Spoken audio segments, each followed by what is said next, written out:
রসুন, পেঁয়াজ, এই আদা, হলুদ, গরম মশলা, বড় এলাচ, ছোটো এলাচ, জয়িত্রী, দারচিনি দিয়ে জিরে, লঙ্কার গুঁড়ো সব দিয়ে পটল ভেজে রেখেছিলাম, এই যে পটল দিয়ে দিলাম, ভেজে রেখেছিলাম। মশলা কষানো হয়ে গেছে, এতে চিংড়ি মাছ একটু দিয়ে দিলাম,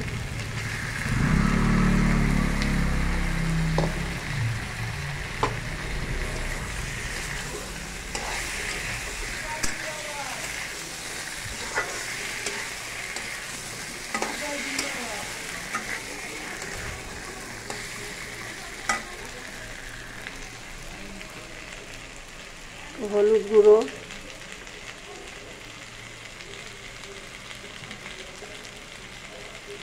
লঙ্কার গুঁড়ো,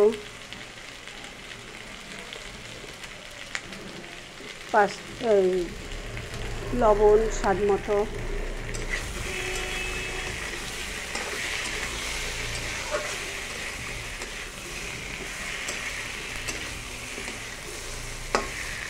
মশলা কষানো হয়ে গেছে, অল্প পরিমাণে জল দেব।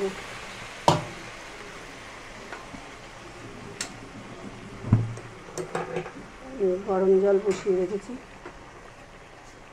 ফুটবে, নামিয়ে নেব। পাতলা ঝোল করব।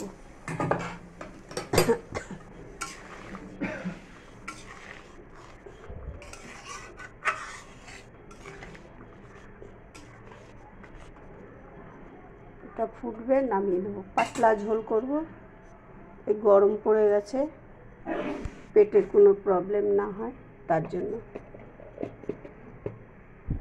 এরকম করে অল্প চিংড়ি মাছ দিয়ে, গরমে বেশি চিংড়ি মাছ খাওয়া ভালো না, তার মধ্যে আমাদের এই টবিসি গেছে, খুব কষ্ট হয়েছে, ওর জন্য তো এখন রিচ খেতে পারবো না। পাতলা ঝোল করে পটল আলু দিয়ে, একটু অল্প করে চিংড়ি মাছ দিয়ে, জিরে আদা দিয়ে পাতলা ঝোল, এই করাবে।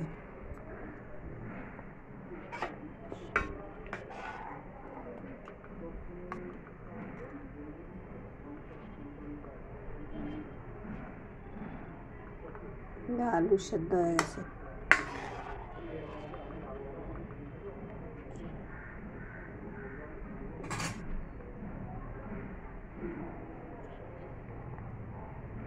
এই ফুটে গেছে।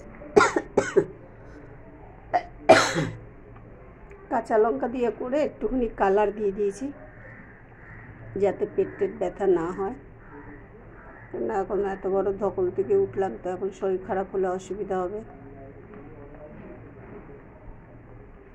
ঠিক আছে, হয়ে গেছে।